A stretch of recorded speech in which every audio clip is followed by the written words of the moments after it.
Acara ini dipersembahkan oleh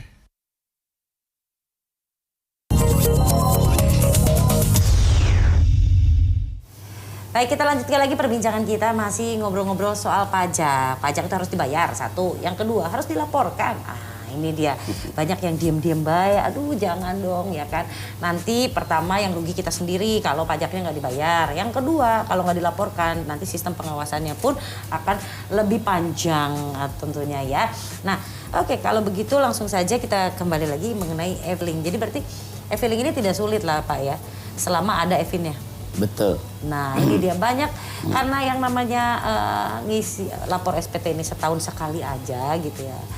Nah banyak yang dapat sih sudah, tapi habis itu lupa, udah lupa dicari-cari lagi di mana ya. Kalau zaman saya dulu tuh dikirimin tuh ada kayak di kertas gitu ya.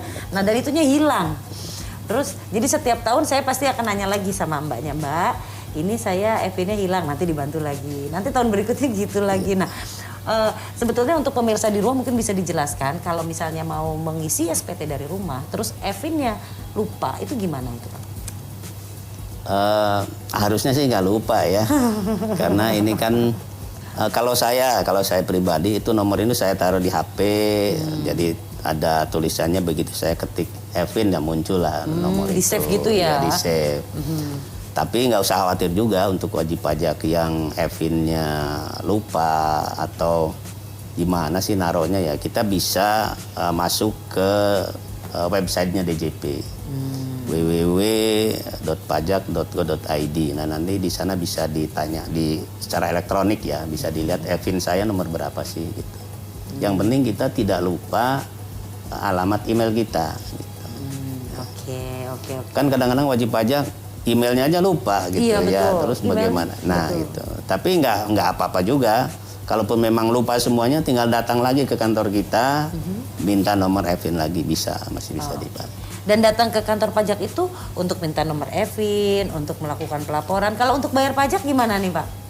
Bayar pajak, nah ini kadang-kadang ada salah persepsi di masyarakat bahwa ya kalau yang mungkin perkotaan enggak lah ya, kalau untuk yang di daerah-daerah mungkin saya pernah mendapatkan seseorang yang bawa uang datang ke kantor pajak gitu, ini mau bayar pajak.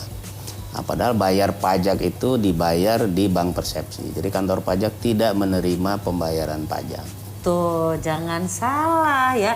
Kalau Anda berpikir mau bayar pajak datangnya ke kantor pajak, Anda salah ya kan. Kantor pajak nggak nerima uang, cuma nerima laporan aja gitu ya Pak ya. Nah jadi seperti itu ya. Untuk informasi lebih lengkapnya tentunya di websitenya pajak ya, Dirjen Pajak ini di www.pajak.go.id. Itu bisa didapatkan, termasuk saya mau datang ke kantor pajak mana nih untuk melakukan pelaporan misalnya karena memang EVIN-nya hilang, emailnya juga lupa password gitu kan ya. Nah ini langsung saja datang bisa ya, jam kerja tentunya ya. Baik, nah kemudian lagi kalau kita bicara tentang pelaporan pajak, tentunya itu hanya bisa dilakukan oleh mereka-mereka yang sudah bayar pajak. Betul. Nah masalahnya kalau misalkan kita bekerja di sebuah perusahaan, otomatis si pemberi pekerjaan yang akan melakukan pemotongan terhadap pajak kita biasanya. Betul. Nah tapi bagi mereka-mereka yang mungkin mandiri ya, kayak sekarang tuh banyak mereka-mereka yang cari uangnya dengan cara jadi influencer, YouTuber atau selebgram gitu ya. Nah untuk mereka-mereka ini bagaimana tuh Pak? Apakah mereka sebetulnya harus punya NPWP dan harus bayar pajak dan lain sebagainya? Kalau pajak ya, sebetulnya yang dikenai pajak itu kan penghasilan. Penghasilan yang sudah di atas PTKP, penghasilan tidak kena pajak. Kalau perorangan itu kalau nggak salah 4,5 juta sebulan ya. Oh di atas itu ya Pak? Kalau yang di atas itu kan wajib ber-NPWP gitu ya.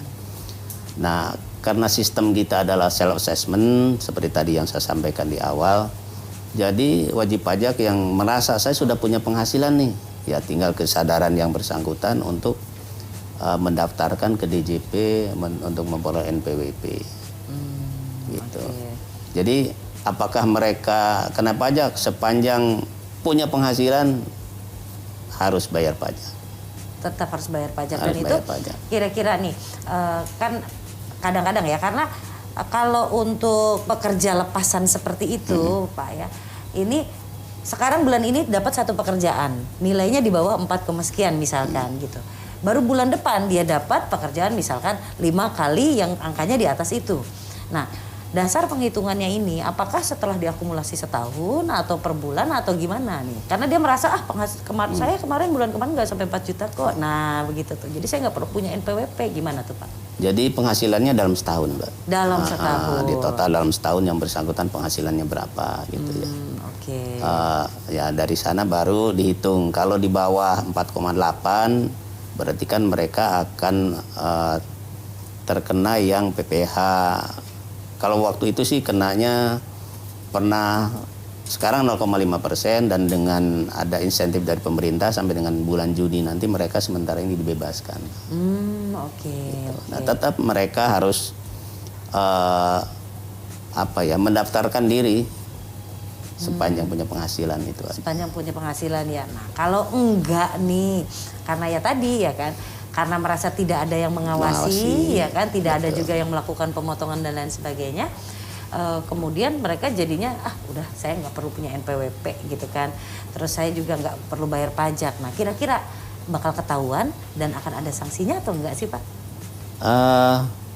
Menurut saya sih ujungnya nanti pasti ketahuan ya. Pasti karena ketahuan ya. Kita juga sudah bertukar informasi dengan hampir semua kementerian dan lembaga gitu ya. Jadi mereka yang sekarang saya mendingan nggak usah lapor deh, pasti suatu saat ketahuan. Ya. Nah ini masalahnya, begitu ketahuan akan kita kenakan NPWP secara jabatan dan nanti penghasilannya akan dihitung sejak kapan dia punya penghasilan dan belum lapor. Waduh, jadi plus misalkan sanksi. Sudah 10 tahun dihitung di total? Ya dihitung dia sejak kapan dia. Nah kalau memang sudah kita panggil, sudah kita himbau, sudah kita hitung mereka masih bandel juga, nah itu kan nanti ada upaya penegakan hukum. Ya tentunya kita kan nggak mau sampai ke sana gitu ya. Jadi saran saya sih kepada wajib pajak selama punya penghasilan berinisiatif lah punya NPWP dan bayar pajak. Ya, manfaatkan gitu ya. Yang tadi kita sampaikan. Iya, pajak untuk beli vaksin. Betul. Gitu. Dari mana negara nanti mau beli vaksin kalau Anda nggak bayar pajak kan? Betul. Gitu ya Pak ya. Betul. Nah, kekhawatirannya adalah begini Pak. Iya saya kan kerjaannya kadang ada, kadang nggak ada gitu. Nah tapi kalau misalnya saya nanti daftar NPWP tiap bulan dong saya bayar pajak atau tiap tapi ingat lagi tadi Bapak sudah menjelaskan juga bahwa kalau memang Anda lagi tidak ada tidak ada penghasilan bulan ini, berarti bisa minta stop dulu untuk tidak bayar pajak gitu ya Pak ya? Itu yang pokoknya katakanlah dalam tahun ini nih ada pandemi yang bersangkutan tidak punya penghasilan sama sekali. Saya sudah punya NPWP, ada kewajiban kan kalau punya NPWP harus melaporkan SPT. Kalau tidak kena 100.000 untuk perorangan. Dan kalau saya sih kalau mereka mau lapor kan mudah.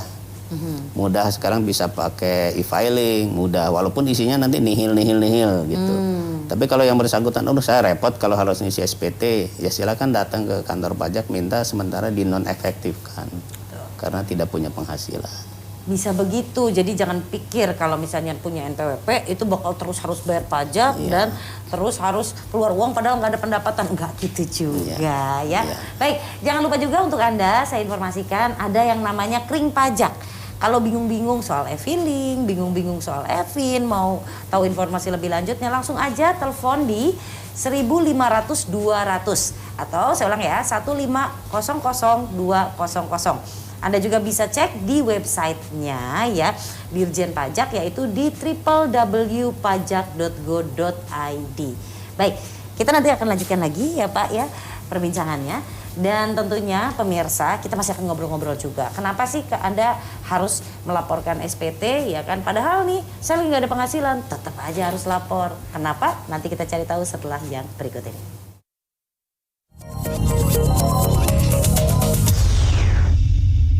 Acara ini dipersembahkan oleh Menjadi sukses dimulai dengan lebih bijaksana dalam mengelola waktu. Ada 3 alasan mengapa Anda harus melaporkan SPT tahunan lebih awal. Bebas dari rasa was-was, merasa lebih tenang, bisa fokus pada pencapaian Anda berikutnya. Lapor SPT lebih awal tidak hanya menentukan masa depan Anda, tapi juga seluruh bangsa Indonesia. Saya sudah lapor SPT. Bagaimana dengan Anda?